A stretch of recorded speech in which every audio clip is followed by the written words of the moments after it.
Formula One has moved to hybrid area mainly for two reasons. First, improving the hybrid technologies, and secondly, which is I think the main reason, reducing the amount of pollution, the carbon footprint, also reducing the amount of fuel burnt during every race.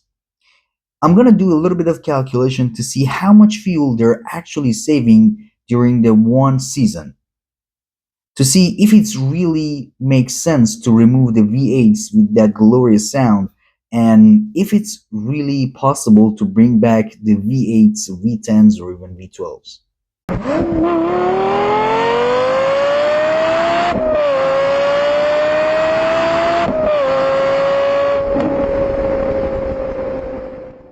In 2013, there used to be 160 kilograms of fuel available for each race day, for each race car. However, this number will get to 70, only 70, for each race car during each race day in 2026. But we shouldn't forget the fact that there used to be only 19 races in 2013, and in 2024, we have 5 more races, which is 24 right now. So we are having 5 more races, which means 5 more weekends of burnt fuel. If we do a little bit of calculation and see how much fuel are being burnt, comparing between 2013 and 2026, we get to the number of 54,400 kilograms of fuel. This number sounds like a lot of fuel. If we do a little bit of research on how much, for instance, airplane would burn during each flight, for instance, a A320 Airbus, which is a very common and very commercial airplane, would burn in a distance between New York and LA, we get to the number of 11,600 kilograms of fuel. They are not exactly the same fuel, but well, more or less they are from oil. And if we see, it kind of give us a number of a little bit less than 5.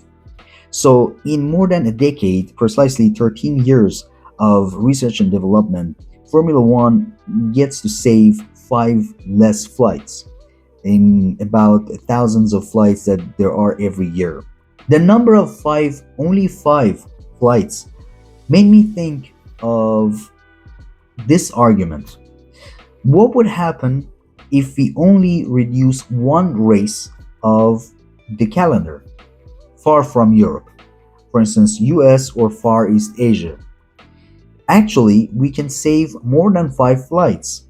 So, by adding only one race out of Europe, far out of Europe, we are using more fuel in general for logistics and the races as well than 2013. Another claim that Formula One had was that in 2026 they're going to be all the fuel 100% sustainable, meaning that all the carbon that is emitted from burning these fuels are already taken out of the environment to make these. And this brings this to my mind that why can't we have bigger engines if we're burning more fuels and we are not contributing to global warming? Why can't we have V8s or V10s or V12s and make these engines more alive? You might say that this is because they want to keep improving the hybrid technology. But I have to say, after the MGU-H is being removed, um, they kind of taken out the heart of innovation in these engines because they're just using a bigger electric motor and bigger battery. So I have to say that for me at least, it doesn't make sense not bringing back the V8s or V10s or V12s naturally aspirated if we are using 100% sustainable fuels. Thank you very much for watching this video. I hope you enjoyed it, and I hope it opened up some new vision to your eyes. Let me know what you think in the comment, and see you soon.